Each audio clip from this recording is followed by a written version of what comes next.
أعوذ بالله من الشيطان الرجيم.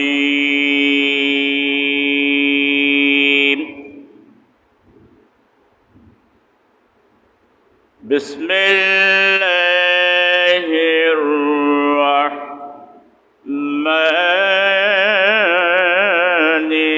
الرحيم.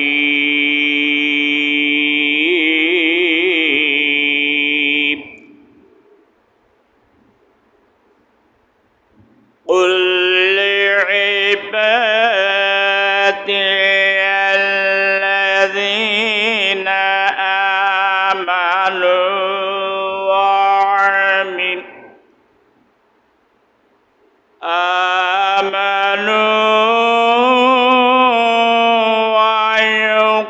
ويقيموا الصلاة ومما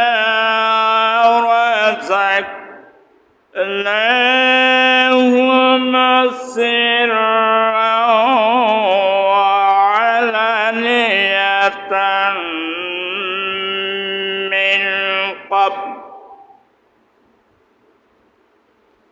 من قبل أن يأتيهم الله يوم القيامة بعير ولا كلام.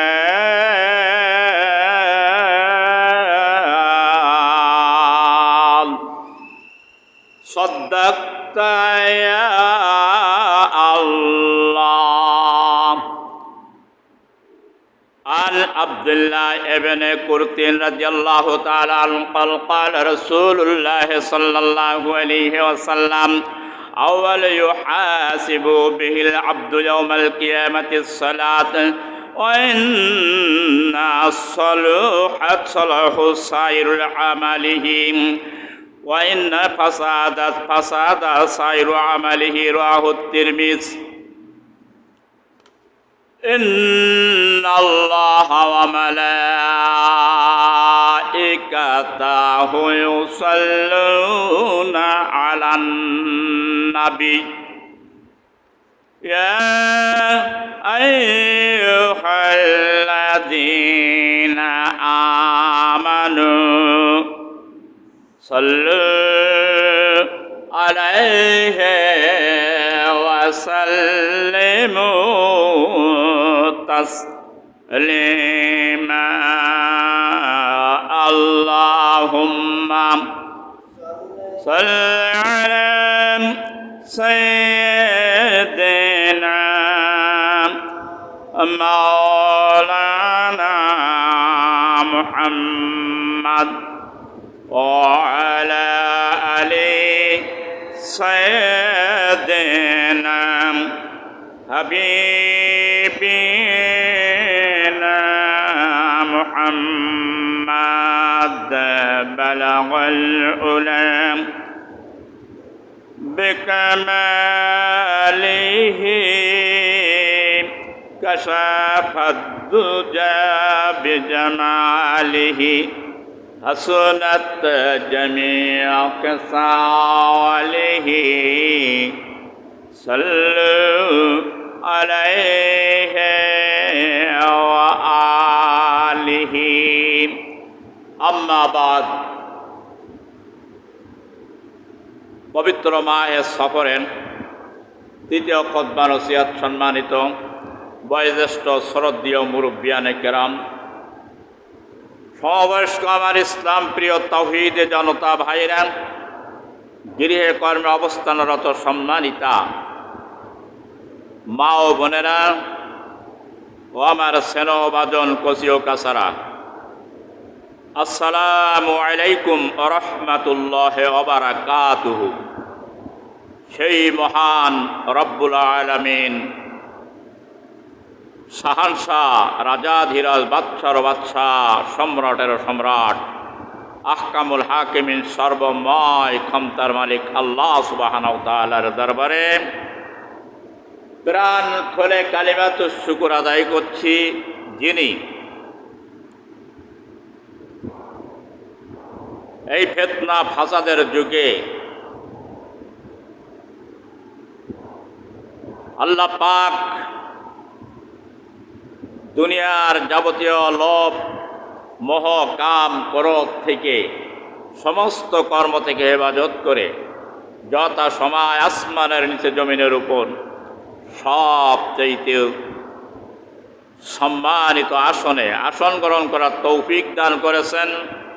মহাগ্রন্থ কোরআনে কারিম থেকে তেলাওয়াত করার এবার শোনার তৌফিক দান করেছেন। এজন্য যে যেখানে আছেন জবান খুলে আবেগ জড়িত কণ্ঠে গভীর অন্তরস্থল থেকে কালিমাতুশ শুকর আদায় করুন। বলুন আলহামদুলিল্লাহ।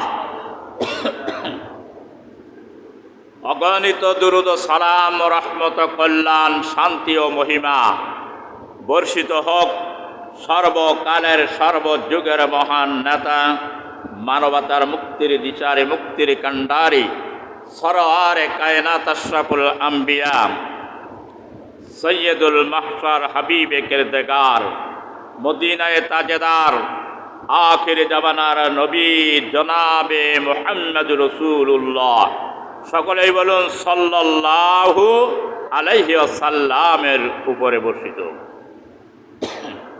আজকের আলোচ্য বিষয় হচ্ছে দুইটা। মহাগ্রন্থ কোরআনে কারীম 13 পারা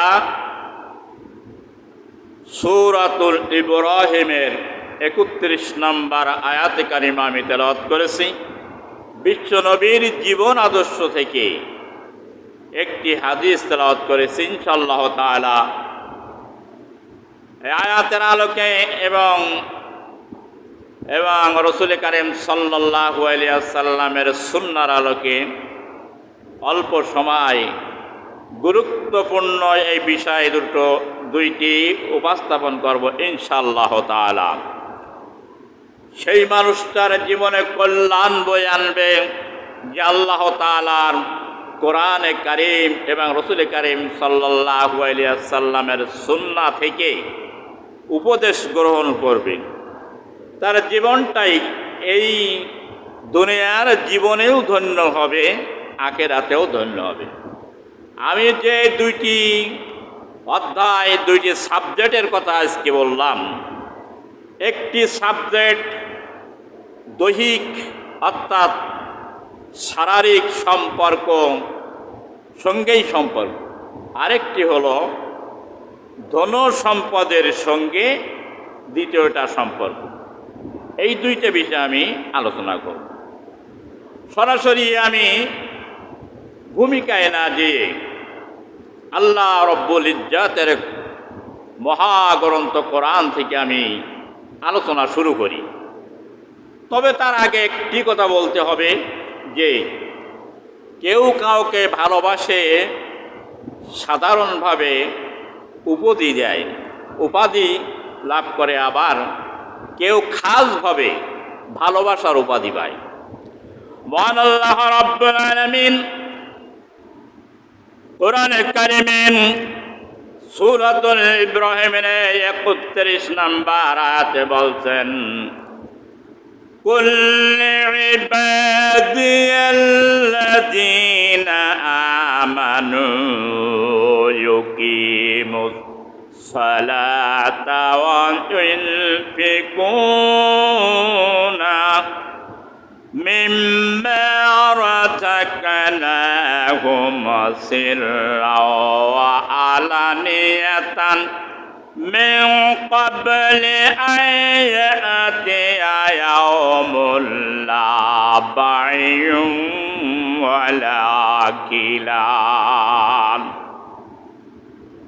আমার হাবিব, আমার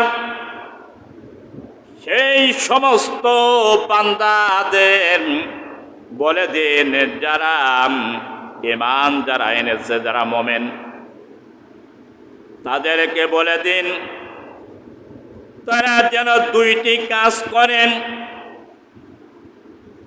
নম্বরে আকিমুস সালাত, তারা যেন নামাজ প্রতিষ্ঠা করে। আর 2 নম্বরে মিম্মা রাযাকনাহুম ইনফিকুন, আমি তাদের যে ঐশ্বর্য ধন সম্পদ দান করেছি তা থেকে যেন তারা ব্যয় করে। সেই দিন আসার পূর্বে, যেদিন কোনো কেনায় কোনো বিক্রয়ের কাজ চলবে না, যেদিন কোনো ব্যবসা বাণিজ্যের কাজ চলবে না, যেদিন কোনো বন্ধুত্বর কাজ চলবে না, কেউ কারোর জন্য কোনো সুপারিশ করতে পারবে না। এই মহাদিবসের পূর্বে আমার ওই সমস্ত বান্দারা, ওই সমস্ত মোমেনদেরকে আপনি বলে দিন তারা যেন 2টি কাজ করে। আল্লাহ পাক এখানে খাস করে মোমেনদেরকে বললেন, খাস যারা আল্লাহর মোমেন এবং বান্দা এবং বান্দি, মানে আমার বলে আল্লাহ বুঝাইলেন। যখন বলা হয় আমার দোস্ত, এটা আমার ভাই, তখন বোঝায় এটা আদর্শ, এর খুব নিকটতম মানুষ, নিকটতম এর মহব্বতের বস্তু। আল্লাহ রাব্বুল আলামিন এখানে বলছেন যে আমার বান্দাদের মধ্যে, আমার বান্দা তো সবাই কাফের, মুসলমান, মুশরিক, বৌদ্ধ, খ্রিস্টান, মুলসি, চাকমা, পান্তামকল, যত জাতি আছে সব আমার বান্দা। কিন্তু আমার এই সমস্ত বান্দাদের মধ্যে আমার খাস বান্দা হচ্ছে তারাই যারা মোমেন, যারা ঈমান গ্রহণ করেছে, তাদের বলে দেন তারা যেন এই 2টি কাজ করে। একটা তাদের দৈহিক সম্পর্ক, আরেকটা তাদের সম্পদের সঙ্গে সম্পর্ক। বন্ধুগণ, মনের কান দিয়ে শুনে রাখবেন। বলে হুজুর নামাজ তো আদায় করি, অনেকে বলছেন যে আমরা নামাজ আদায় করি। যারা নামাজ আদায় করে তাদের মধ্যে কতগুলো গুণ থাকতে হবে? নামাজ আদায়কারীদের মধ্যে নামাজের গুণ হচ্ছে 14টি। তাদের 14টি গুণ তাদের মধ্যে থাকতে হবে। আর তা যদি না থাকে নামাজ পরিপূর্ণতা লাভ করবে না। নামাজ আদায় করার পরে তারা যদি কোনো দুনিয়ার কোনো দুর্নীতি, কোনো অন্যায়, কোনো অত্যাচার, কোনো জুলুম, কোনো নিপীড়ন, কোনো নির্যাতন, চুরি, চারটা বদমাইশের কাজে যদি তারা নিমজ্জিত থাকে, তাহলে তাদের নামাজ আল্লাহর দরবারে কবুল হবে না। নাউজুবিল্লাহ। সুতরাং নামাজ পড়লেই হবে না। আল্লাহ পাক যে বললেন, যেদিন মানুষের কেউ কারোর সুপারিশ করতে পারবে না, বন্ধুত্ব করতে পারবে না, উপকার করতে পারবে না, এই দিন আসার আগে যে প্রথমটে কাজ হচ্ছে সেই কাজটা হলো কি? ওয়াকিমুস সালাত, নামাজ তার প্রতিষ্ঠা করতে হবে। নামাজ প্রতিষ্ঠা যদি না করে দুনিয়ার সমস্ত ভালো কাজগুলো যে করে, তাহলে ওই ব্যক্তি মুমিন হতে পারবে না, আল্লাহর জান্নাতেও যেতে পারবে না, তার ঈমান পরিপূর্ণতা লাভ করবে না। আমি কোরআন এবং সুন্নাহর আলোকে বলবো, প্রিয় মুসলমান ভাই বোনেরা, যারা নামাজ পড়েন না তারা খেয়াল করে শুনবেন। আপনার শোনা দরকার আছে, আপনি মানেন আর না মানেন, আল্লাহর পক্ষ থেকে দাওয়াতটা আপনার কানে পৌঁছায় দেওয়ার ঈমানি দায়িত্ব হচ্ছে আমাদের। আল্লাহ রাব্বুল আলামিন সূরাতুল আনকাবুতের 45 নম্বর আয়াতে বলছেন, উতল মা ইলামা ওহিয়া ইলাইকা মিনাল কিতাবি ওয়া আকিমিস সালাত। আমার হাবিব, আমার দোস্ত, আপনার প্রতি যে কিতাব আমি অবতীর্ণ করেছি, যা আপনার প্রতি অবতীর্ণ করা হয়েছে, উতলু মা ওহিয়া ইলাইকা মিনাল কিতাব, এই কিতাব আপনি তেলাওয়াত করুন, কিতাব পড়ুন। আল্লাহর কোরআন না পড়লেন মানুষ বুঝতে পারবে না, ভালো মন্দ সত্য মিথ্যা, হক এবং বাতিল পার্থক্য করতে পারবে না। এই জন্য আল্লাহ পাক বলে দিলেন, নবী গো, আপনি আপনার প্রতি যে কিতাবটা অবতীর্ণ করা হয়েছে তা আপনি তেলাওয়াত করুন, পড়ুন। এই জন্য কোরআন সর্বপ্রথম শিক্ষা করা আল্লাহ ফরজ করে দিয়েছেন। তেলাওয়াত শুদ্ধ করে করার জন্য ফরজ করে দিয়েছেন। কোরআনের অর্থ বোঝা মানুষের জন্য, ইমানদারদের জন্য ফরজ করে দিয়েছেন। আল্লাহর বান্দারা একটি কোরআন কিনে যদি ঘরের টাকের পরে কানাগ্রায় জোড়ায়ে সুন্দর করে রেখে দেন, মাঝে মাঝে যে চুমো খান, কোরআনের হক আদায় হবে না, কোরআন অভিশাপ করবে।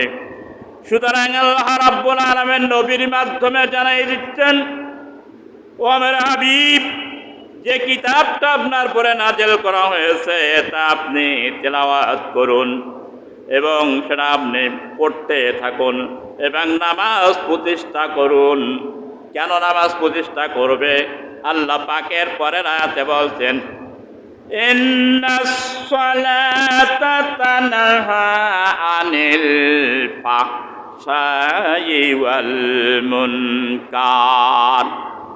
নিশ্চয়ই, অবশ্যই, অবশ্যম্ভাবী নামাজ যাবতীয় অন্যায়, অত্যাচার, অনাচার, জুলুম, নিপীড়ন, নির্যাতন, নিষ্পীষণ, চুরি, ডাকাতি, বদমাইশি, যাবতীয় কাজ, নির্লজ্জ কাজ থেকে নামাজ মানুষকে বিরত রাখে। চিৎকার মেরে বলো সুবহানাল্লাহ। মুসলমানেরা নামাজ আদায় করে, কয় হুজুর আমি নামাজ আদায় করি, তা আবার কি? নামাজ ৯৮% মানুষের হয় না। যদি হতো তাহলে মানুষ অন্যায় করতো না। নামাজ পড়ে সুদ খেত না, ঘুষ খেত না, নামাজ পড়ে অন্যায় করতো না, মিথ্যা বলতো না, চুগলখড়ি করতো না, কুটনামি করতো না, পর সিঁড়ি কাতরতা করতো না, চুরি করে খেত না, অবৈধ বাউড়ের মাছ কেউ ধরে খেত না। যদি তার নামাজ হতো, নামাজ হয় না, যার দরুন সেগুলো করবেই।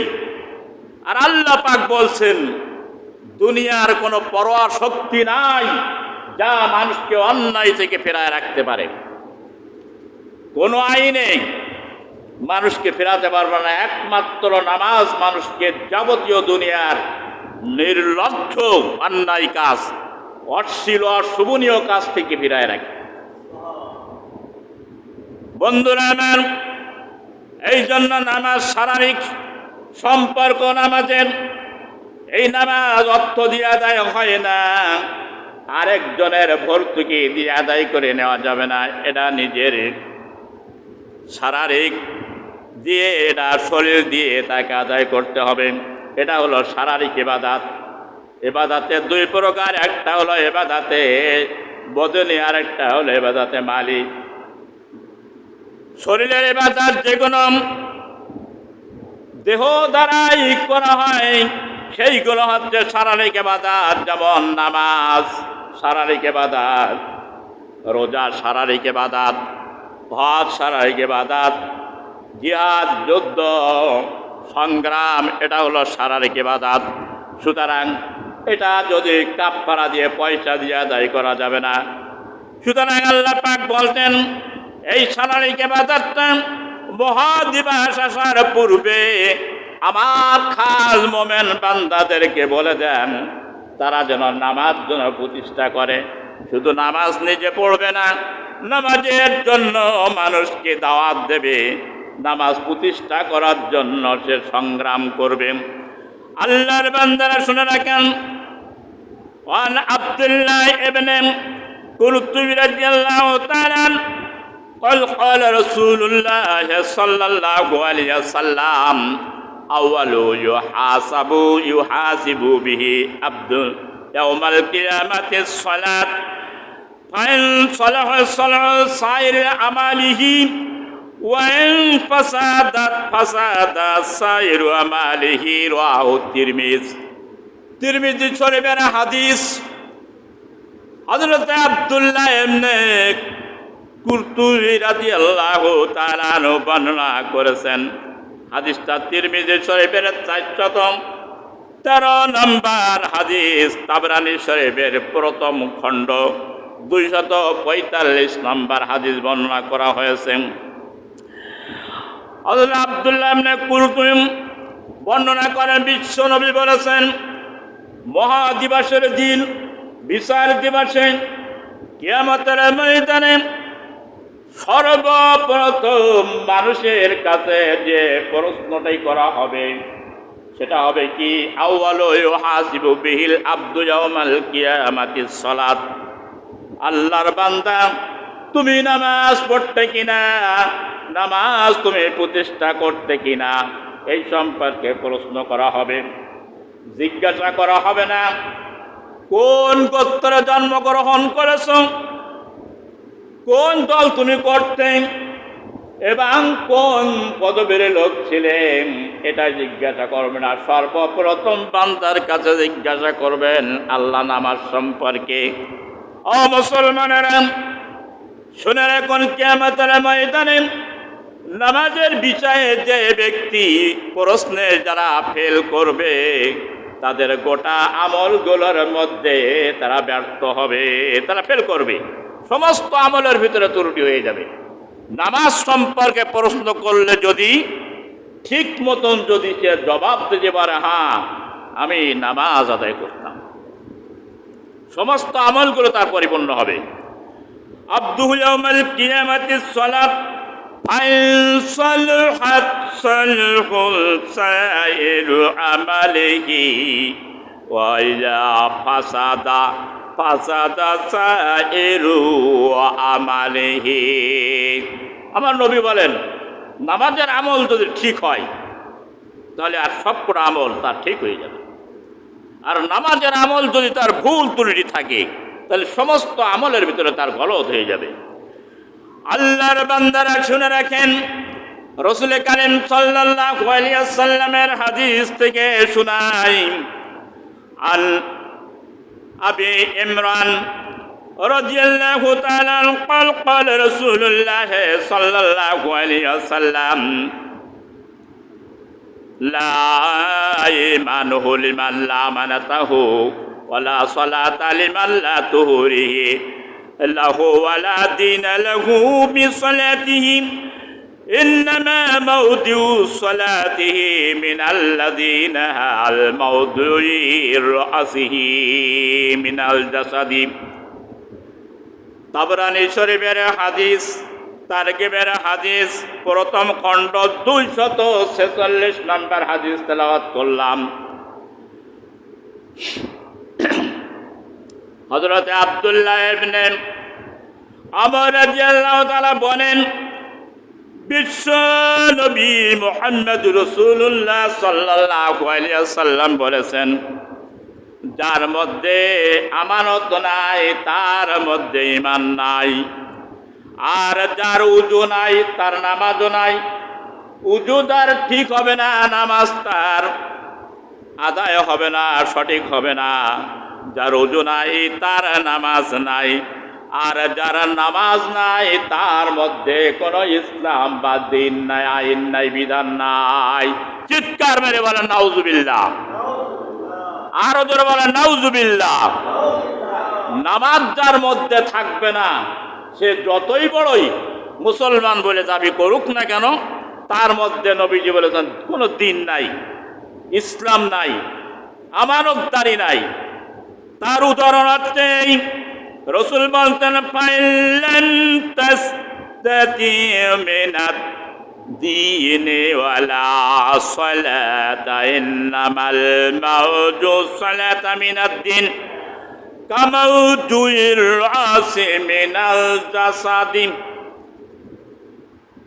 তিনাত বডির যেমন একটি মাথা আছে, মাথা যদি না থাকে তাহলে মানুষ হতে পারে না।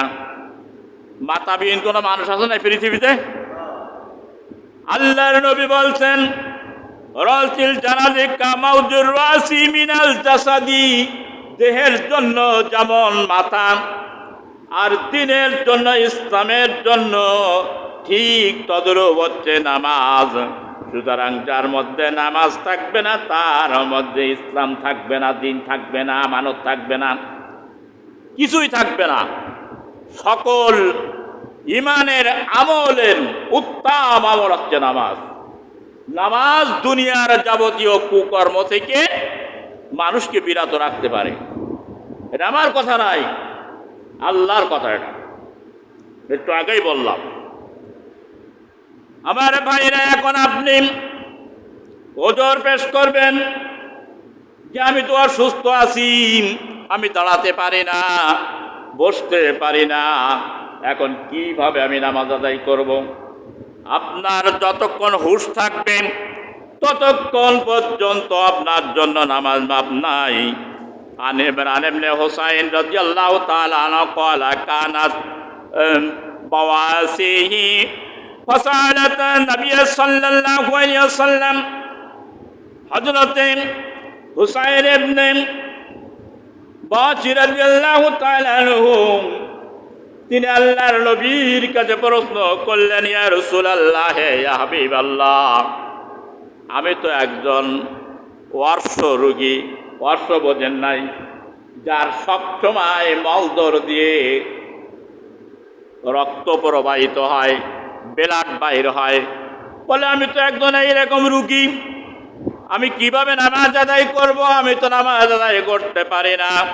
আল্লাহর নবী বললেন, আনিস সালাতি ফাকালা সাল্লাল্লাহু আলাইহি ওয়াসাল্লাম, ওগো সাহাবী, তোমার এক মুহূর্তের জন্য শেষ নিঃশ্বাস ত্যাগের আগ পর্যন্ত, বেহুশ না হওয়া পর্যন্ত তোমার উপরে নামাজ মাপ নাই। সুতরাং তুমি যদি দাঁড়িয়ে নামাজ আদায় করবে, কয়মান ফাকালা সাল্লি কয়মান, দাঁড়ায় দাঁড়ায় তুমি নামাজ আদায় করবে। তুমি দাঁড়ায় যদি আদায় না করতে পারো, ফাইল্লাম তাস্তাতিউ কায়দান, তাহলে তুমি বসে বসে নামাজ আদায় করবে। যদি তুমি বসে নামাজ আদায় করার সক্ষম যদি তোমার না থাকে, শক্তি না থাকে, ফাইল্লাম তাস্তাতিউ ফাকাল ফাআলা জানবি, তুমি শুয়ে পড়ে নামাজ আদায় করবে ইশারায় ইশারায়, তবু তোমার এক ওয়াক্ত নামাজ তোমার জন্য রক্ষিত নাই। চিৎকার মেরে বলেন সুবহানাল্লাহ। কি বোঝা গেল? আমরা তো খুঁটিনাটি, জ্বর হয়েছে, ঠান্ডা লেগেছে, ব্যথা হয়েছে, অমুক হয়েছে, পা গোটো করতে পারি না, ঠ্যাং সোজা করতে পারি না, মাজায় ব্যথা, কত ওজোর দিয়ে বুঝাই মানুষকে। কিন্তু আল্লাহ রসুলকে বোঝানো যাবে না। তুমি প্রয়োজনের শুয়ে পড়ে পড়ো, ইশারায় পড়ো, চোখের ইশারায়, তোমার মাপ নাই। বেহুশ না হওয়া পর্যন্ত তোমার উপরে নামাজের রক্ষুত নাই, মাপ নাই। নামাজের ফজিলাত কত বড় গুরুত্বপূর্ণ আল্লাহর বান্দারা শুনে। এরপরে যদি কোনো ব্যক্তি নামাজ যদি না পড়ে মারা যায়, ওই ব্যক্তির জন্য কোনো দোয়া হবে না। তার কারণ বেনামাজির জন্য কোনো জানাজাও হয় না। কিন্তু দেওয়া লাগে সম্মানার্থে, দিতে হবে, সম্মানার্থে দেওয়া লাগে একজন মুসলমান হিসাবে। তবে বেনামাজি দিয়ে, কোনো ইমানদার লোক দিয়ে দেওয়া যাবে না। আর বেনামাজির জন্য যদি লক্ষ কোটি ইমানদার মুসলমান যদি দোয়া করে, তবুও তার দোয়া ওই বেনামাজির জন্য কবুল হবে না। একক নামাজের রক্ষুত নাই। আর এই নামাজটা পড়তে হবে ওয়ার কাউমা রকিন। কোরআনে কারিমে আল্লাহ পাক বলছেন, রুকুকারীদের সঙ্গে জামাতের সঙ্গে নামাজ আদায় করতে হবে। যারা সংঘবদ্ধ রুকু করে, জামাতে নামাজ আদায় করবে। একা নামাজ আদায় না করে দুইজন হয়, তিনজন হয়, একাধিক জামাতের সঙ্গে নামাজ আদায় করা তোমার জন্য ওয়াজিব মতান্তর, সুন্নতে মুআক্কাদা করে দেওয়া হয়েছে। একা নামাজের চেয়ে 27 গুণ বেশি জামাতের সঙ্গে নামাজ আদায় করা। জামাতের জন্য যারা পায়ে হেঁটে আসবে এবং যাবে, তাদের প্রত্যেকটা কদমে কদমে আল্লাহ রাব্বুল আলামিনের নবী বলেছেন গুনাহ মাফ হবে, নেকি লেখা হবে, 10টি করে মর্যাদা তাদের আমলনামায় লেখা হবে। চিৎকার মেরে বলেন সুবহানাল্লাহ। আমি মনে করি এর পরে কোনো বেনামাজি থাকতে পারে না, নারী হোক আর পুরুষ হোক। বাইরে নেন। এইবার আসবো আমি প্রথম যে বললাম দুইটা অধ্যায়ের কথা। প্রথম অধ্যায় কিয়ামতের মহাদিবসের আগে দুইটি কাজ করতে হবে। আল্লাহ পাক বললেন আমার ওই সমস্ত প্রিয় মোমেনদেরকে বলে দেন দুইটা কাজ জন্য তারা করে সেই দিবস আসার পূর্বে, যেই দিবসে কোনো কেরায় ভিক্ষারা হবে না, বন্ধুত্বর কাজ চলবে না, কোনো কেউ কারোর জন্য উপকার করতে পারবে না, সেই দিন আসার আগে এই দুইটা কাজ। প্রথম কাজটা হলো কি নামাজ। এইবারে দ্বিতীয় অধ্যায় আসি, ব্যাখ্যায় যাব না, অনেক দৃষ্টান্ত আছে, যদি দিই সময় কুলোয় না, অল্প সময়ে বলতে হবে। দ্বিতীয়টা হচ্ছে কি وَمِمَّا رَزَقْنَاهُمْ يُنْفِقُونَ। দ্বিতীয়টা হচ্ছে আমি যে সম্পদ তোমাদেরকে দিয়েছি, দুনিয়ায় ধন সম্পদ অর্থনৈতিক, এ থেকে তোমরা প্রকাশ্যে এবং অপ্রকাশ্যে তা আল্লাহর পথে ব্যয় করতে থাকবে। গোপনে ব্যয় করবে, আবার জাহেরিভাবে ব্যয় করবে। অর্থাৎ সময়কাল পরিবর্তনে অনেক সময় দেখাই দান করা লাগে মানুষকে উৎসাহিত করার জন্য, আবার অনেক সময় গোপনে দান করবে একলাতের সঙ্গে, মনের ভিতরে এইটা থাকে যে মানুষ আমার দানবীর বলুক, তাহলে ওই দান আল্লাহর দরবারে তার কবুল হবে না। এই জন্য আল্লাহর বান্দারা শুনে রাখুন, আল্লাহ রাব্বুল আলামিন কোরআনে কারীম সূরাতুল মুজাম্মিল আয়াত নম্বর হচ্ছে আপনার 20, আর 20 নম্বর আয়াতের প্রথম অংশটা আমি বলবো, ওয়া আকিমুস সালাতা ওয়া আতুজ যাকাতা ওয়া আকরিদুল্লাহা করদান হাসানা ওয়া মা তুকদ্দিমু লিআনফুসিকুম মিন খায়রিন তাজিদুহু ইনদাল্লাহ হুয়া খায়রান ওয়া আ'জামা আজরা। চিৎকার মেরে বলেন আল্লাহু আকবার। আল্লাহ পাক বলছেন আকিমুস সালাত, নামাজ প্রতিষ্ঠা করো, ওয়াতুজ যাকাত, যাকাত প্রদান করো, আর আকরিদুল্লাহ করদান হাসানা, আর তোমরা সেই মহা সম্রাট আল্লাহ সুবহানাহু ওয়া তাআলাকে কর্জে হাসানা দাও। সুবহানাল্লাহ কবেন না? আল্লাহ কি কর্জ করে নাই কারোর কাছ থেকে? কথা বলেন কেন? তা আল্লাহ তো এখানে বলছেন যে আমার কর্জ দাও। আল্লাহ হলেন বাচ্চারও বাচ্চা, সম্রাটেরও সম্রাট, আহকামুল হাকিমিন।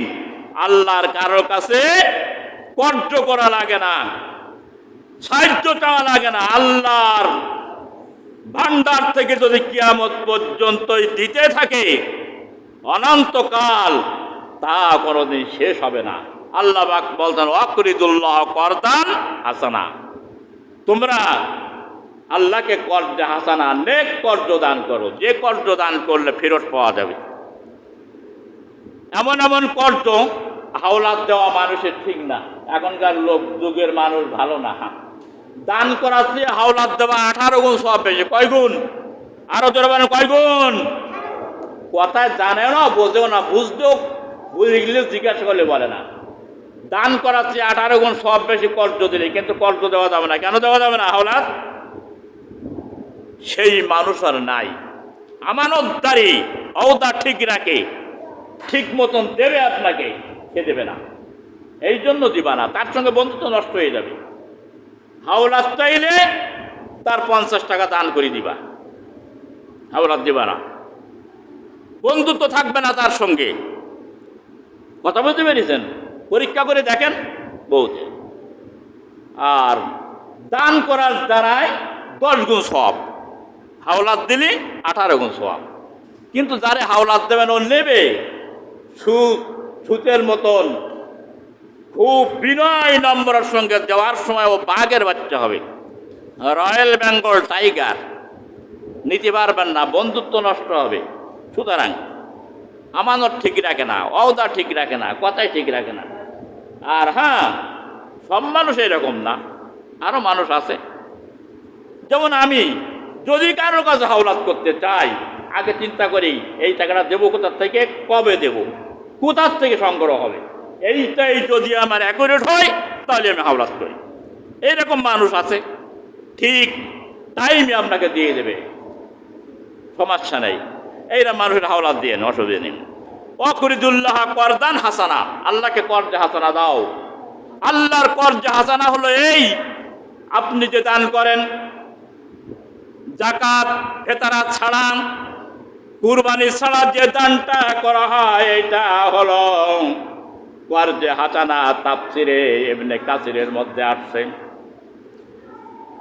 আত্মীয় স্বজনের পিছনে, পরিবারের পিছনে, ফকির মিসকিন বিধবা অসহায় মানুষের পিছনে, দিন প্রতিষ্ঠার পিছনে, সংগ্রামের পিছনে, মসজিদ মাদ্রাসার পিছনে যে দান করবেন, এই দানটা হলো কর্জা হাসানা। চিৎকার মেরে বলেন সুবহানাল্লাহ। অর্থাৎ আল্লাহকে কর্জ দিলাম, আল্লাহর কর্জ দিলাম এই টাকাটা। আমি মসজিদে দান করি না। অনেকে কয় না না না, হুজুরের হাতে দেওয়া মসজিদে দেবো না। আরে তুই তো মসজিদে হুজুরি দিস না, এটা দিস আল্লাহকে, আল্লাহর কর্জ দিস।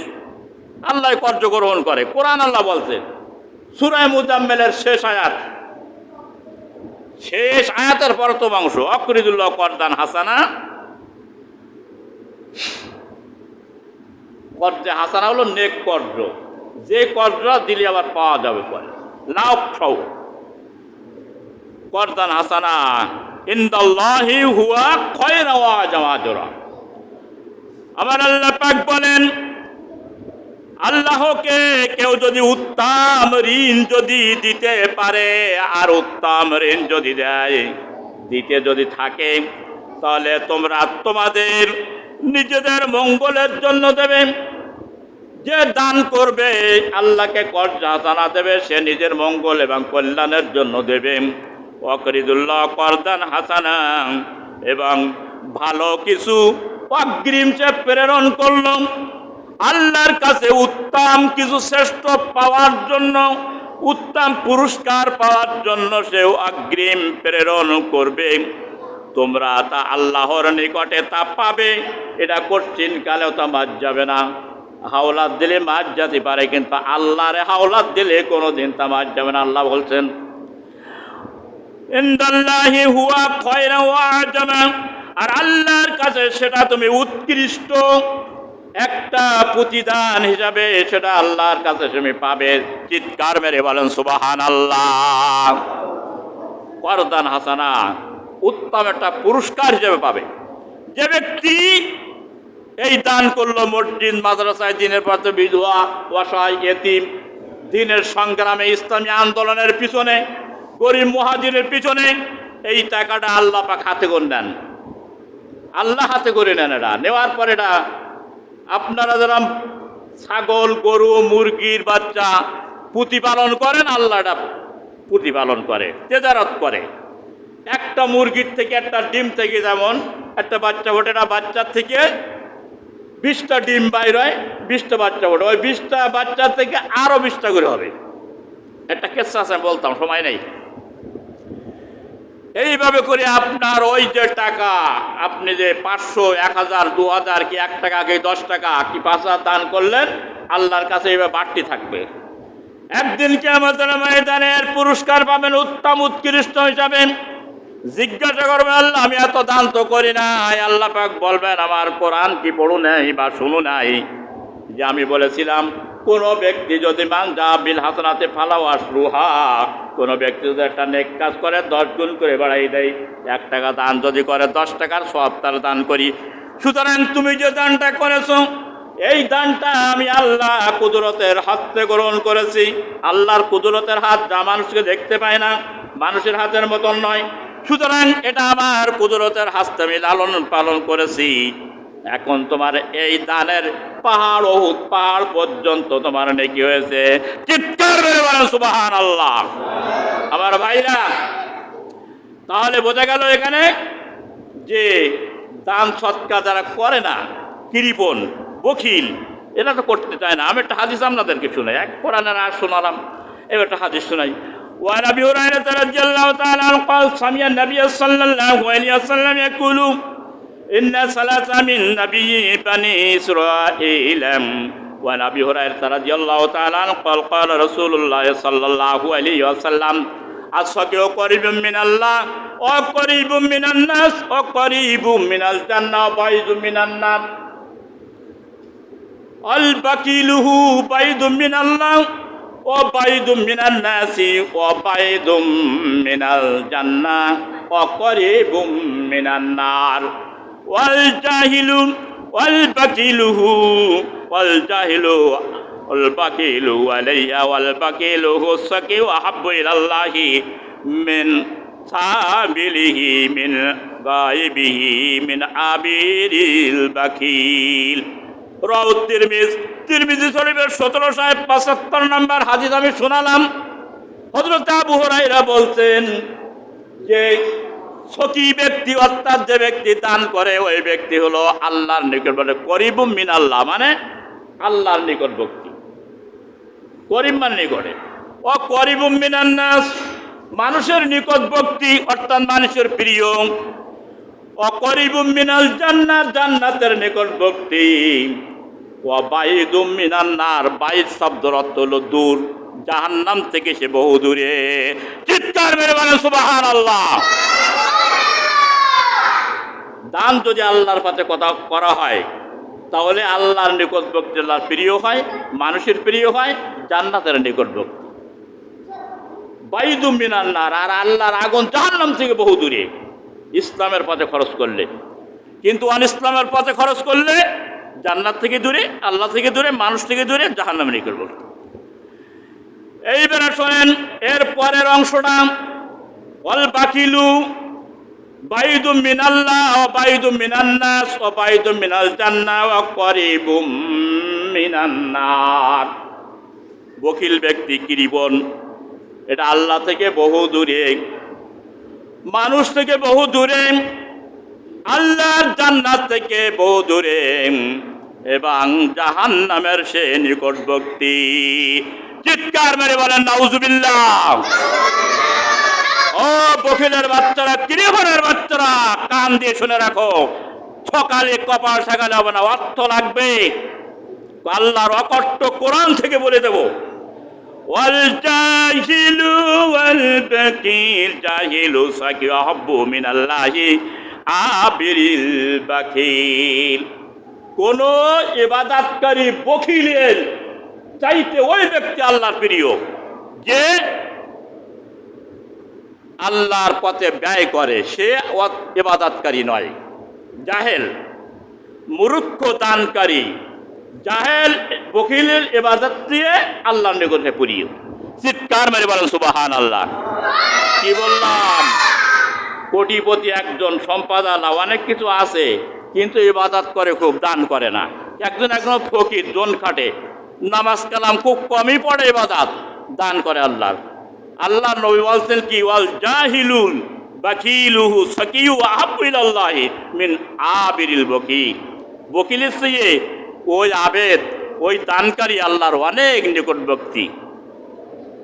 আল্লাহু আকবার। হাদিসটা শোনালাম তিরমিজি শরীফের 1775 নম্বর হাদিস। এমন বকিল আছে, ওর নামাজে কাজ হবে না, রোজায়ও কাজ হবে না, ওর তেলাওয়াতেও খুব একটা কাজে আসবে না, যে বকিল আল্লাহর পথে ব্যয় করে না। বল কেন হুজুর? একটা দলিল আপনাদের দিয়ে দেয় স্বল্প সময়। কেউ কি জান্নাত কিনতে চান? জোরে বলবেন, কেউ কি জান্নাত কিনতে চান? কথা বলেন। জান্নাতও কিনতে চায় না। কি বলি জান্নাত কেনা যায় না? কে বলিস তোর? শোন আমার কাজ, জান্নাত কেনা যায় দুনিয়ায় বসে। জান্নাত কি কিনবেন? কথা বলেন। তাই সবাই বলে না, ভয় করছে যে জান্নাত কিনবো কি করে। আমার আল্লাহর কোরআনের কথা শোনেন, বিশ্বের সমস্ত গ্রন্থর কথাগুলো মিথ্যা, কিন্তু আমার আল্লাহর কথা কোনোদিন মিথ্যা হবে না। এই পৃথিবীতে কেউ মিথ্যা প্রমাণ করতে পারে নাই, একটা জের নাই, জবর নাই। সুতরাং আল্লাহ যে কথা বলেছেন এই কথাটা সত্য।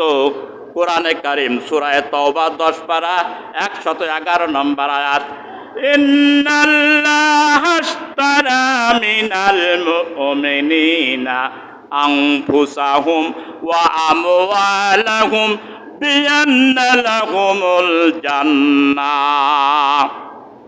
আমি আল্লাহ পাক বলছেন, নিঃসন্দেহে আল্লাহ তাআলা মুমিনদের নিকট থেকে তাদের জান এবং মালের বিনিময় ক্রয় করে নিয়েছেন এবং তাদের দিয়ে দিয়েছেন আল্লাহর জান্নাত। চিৎকার মেরে বলেন সুবহানাল্লাহ। মোমেনদের কাছ থেকে আল্লাহ পাক জান আর মাল নিয়ে আল্লাহ জান্নাত বিক্রি করে দিয়েছেন মোমেনদের কাছে। বিশ্বাস হয়েছে? কথা বলে না, কথা বিশ্বাস হয়েছে? হয়েছে, তাও সম্পূর্ণ না, অল্প অল্প। 111 নম্বর সূরা তাওবা আয়াত। আল্লাহ পাক বলছেন, মোমেনদের জান এবং মালের বিনিময়, এই দুইটা জিনিসের বিনিময় আমার জান্নাত বিক্রি করে দিলাম। মোমেনদের কাজ হচ্ছে এখন জানও দেওয়া লাগবে, মালও দেওয়া লাগবে। দুনিয়ায় বকিলিতা করবা, কৃপণতা করবা, এর দ্বারা জান্নাত পাবা না। বিক্রি তুমি কিনতে পারো না জান্নাত। মোমেনদের কাজ কি? ওয়ায়ুকাতিলুনা ফি সাবিলিল্লাহি ফায়াকতুলুনা ওয়া ইউকতালুন। আর এই মোমেনদের কাজ হবে আল্লাহর পথে সংগ্রাম করা জান আর মাল দিয়ে। তারা ইসলামের দুশমনদেরকে কতল করবেন এবং নিজেরা নিহত হবে। নিহত যদি হয় শহীদ হয়ে মরবে। শহীদকে মৃত্যু বলতে নিষেধ করেছেন, লা তাকুলু লিমা ইকতালু ফি সাবিলিল্লাহি আমওয়াত, সূরা বাকারা 154 নম্বর আয়াত। বলে আল্লাহর পথে যারা শহীদ হিসাবে যারা মৃত্যুবরণ যারা করেছে, নিহত যারা হয়েছে, ওদেরকে তোমরা মৃত্যু বলো না। জীবিত মানুষরা যেমন খায় বেড়ায় চলে, আরামায়ের ভোগ করে, ওরা জান্নাতের সবুজ রঙের পাখির আকৃতি ধারণ করে জান্নাতের ফল ফুল তারা আহার করতে থাকবে। চিৎকার করে বলেন সুবহানাল্লাহ। শহীদের মৃত্যু বেঈমান, কাফের, মুশরিক, ইসলামের দুশমন, নবীর দুশমনদের সঙ্গে তারা সংগ্রাম করবে জান দিয়ে, মানে জীবন দিয়ে, শক্তি দিয়ে আর মাল দিয়ে, সম্পদ। এই দুইটা জিনিসের বিনিময়ে জান্নাত কেনা যাবে, অত সস্তা না। এই জন্য সাহাবায়ে কেরাম তাদের সব কিছু উদার করে দিয়ে আল্লাহ জান্নাতকে দুনিয়ার থেকে তারা ক্রয় করে নিয়েছেন। এই জন্য আশরায়ে মুবাশশিরিনদেরকে দুনিয়ার থেকে জান্নাতের সার্টিফিকেট দেওয়া হয়েছে। জান্নাত পেতে হলে জান আর মাল দেওয়া লাগবে। ভাইরা আমার, অত সস্তা মনে করলে হবে না। এখন শোনেন, এই যে আমাদের বাংলাদেশের সবচাইতে আপনার ভয়াবহ এই যে বন্যা, দুর্গতি, 9টা জেলায়, পার্বত্য, চট্টগ্রাম, কক্সবাজার, খাগড়াছড়ি, বান্দরবন মেলায় 9টা জেলার মধ্যে 2 লক্ষ অধিক মানুষ আজকে পানি বন্ধ হয়ে গিয়েছে। পানিবন্দি, সম্পদ সব শেষ, টাকা পয়সা শেষ, ব্যবসা বাণিজ্য শেষ, গরু বাছুর শেষ, মুরগির ফরমও শেষ, পানিতে ডুবে। দেখেছেন আপনারা? কথা বলেন, দেখেছেন। এখন এই দুর্গতদেরকে সহযোগিতা আপনারা করতে পারবেন? এতক্ষণে এত কথা শোনা পারবেন? কেউ পারবেন না, আমি জানি। আজকে যদি আপনি পানিবন্দী হয়ে যেতেন, এক সময় আমাদের 2000 সালে যে ভয়াবহ যে ভারতের বাইরের লোক, একদিকে ওই কক্সবাজার, বান্দরবন, তারপরে যে আপনার খাগড়াছড়ি পাহাড় ধসে পড়েছে, আসমানের পানি এবং ভারত তিস্তার পানি ছেড়ে দিয়েছে। তোদের হাতে মারবো না, তোদের ভাতে মারবো না, তোদের পানি দিয়ে ডুবাই মেরে দেবো, এই হচ্ছে কাজ। সুতরাং ওই সমস্ত দুর্গত মানুষের জন্য কাছে দাঁড়াতে হবে। 2 লাখ আপনার 29টা আশ্রয় কেন্দ্র তৈরি করা হয়েছে সরকারের পক্ষ থেকে, কিন্তু তা টাইগাল দেওয়া সম্ভব না। সমস্ত মানুষ, সমস্ত সাংগঠনিকভাবে হিন্দু, বৌদ্ধ, মুসলমান তাদেরকে আজকে সহযোগিতা করছে। আপনারা যদি করেন তাহলে আমরা ইমাম সমিতির মাধ্যমে এটা আমরা সেখানে পৌঁছে দেব। ঠিক আমানতটা তাদের হাতে পড়ে যাবে। যদি করতে পারেন, কিয়ামতের ময়দানে আল্লাহ পাক আপনাদেরকে জিজ্ঞাসা করেন, বান্দা আমি যে বিপদগ্রস্ত ছিলাম তুই সেদিন আমার সাহায্য করিসনি কেন? আপনি বলবেন, আল্লাহ কেমনে করে আপনি বিপদগ্রস্ত থাকেন?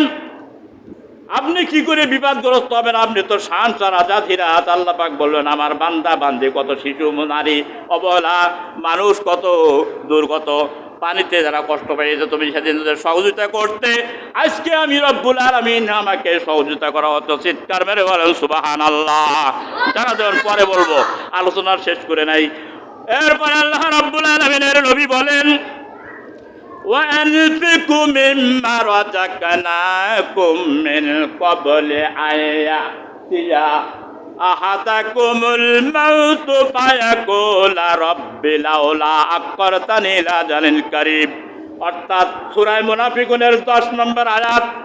আল্লাহ পাক বলছেন, তোমাদের যে সম্পদ দিয়েছি তা থেকে ব্যয় করো মৃত্যু আসার পূর্বে।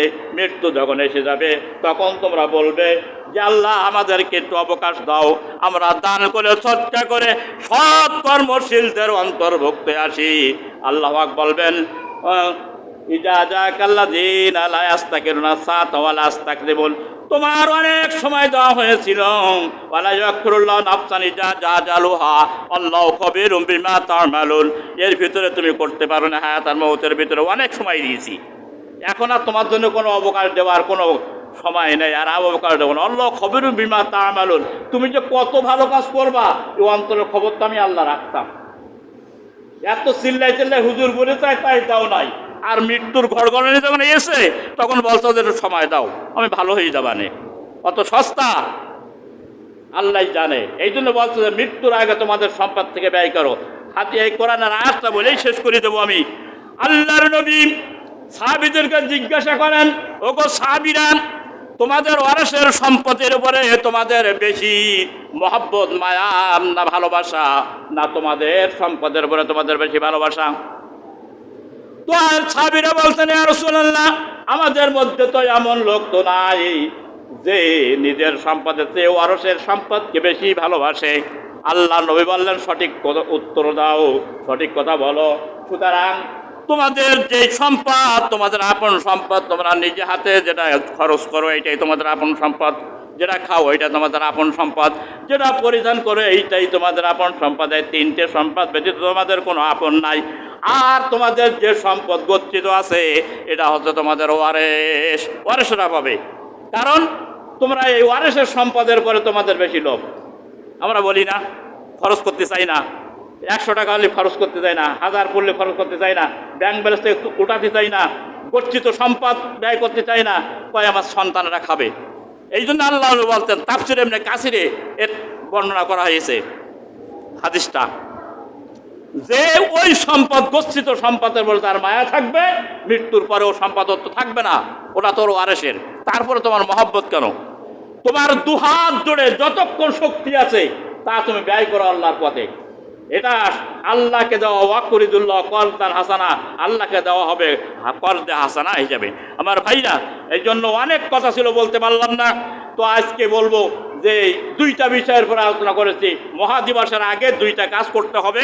একটা হলো নামাজ, আর নামাজ যে পরিপূর্ণ পড়বে সে দুনিয়ার সমস্ত আমলগুলো তার ঠিক হয়ে যাবে, দুর্নীতি করতে পারবে না, চুরি ডাকাতি বদমাইশি করতে পারবে না, কিচ্ছুই করতে পারবে না। আর 2 নম্বর হলো তার সম্পদ থেকে ব্যয় করতে হবে। এই 2টা আমার আল্লাহর ইন্না বাদশা রব্বিকা লাশাদীদ, আল্লাহ পাক বলতেন হাবিব সূরা বুরুজ আয়াত নম্বর হাতে পারো, আমার হাবিব মানুষকে বলে দাও আমার পাকড়াও হলো খুবই কঠোর এবং আমার পাকড়াও হলো খুবই শক্ত। চিৎকার মেরে বলেন নাউজুবিল্লাহ। আল্লাহ ধরে না, আবার আল্লাহ ধরলে ছাড়ে না। সবাইকে এই দিন অপেক্ষা করতে আছে। আসুন প্রত্যেকে বোঝার চেষ্টা করি, সঠিকটা বুঝি, সৎ পথে চলি, সত্য পথে চলি, হক পথে চলি, কোরআনের কথাগুলো মানি। দুনিয়ায় কেউ আমাদেরকে হ্যারেস করতে পারবে কোনোদিন পারবে না। আসুন আল্লাহ রাব্বুল আলামিন আজকে যে কথাগুলো আমি বললাম আপনারা শুনলেন, আমাকে এবং আপনাদের এবং তাম দুনিয়ার মানুষদেরকে আল্লাহ পাক আমল করার তৌফিক যেন দান করেন। চিৎকার মেরে বলেন আমিন।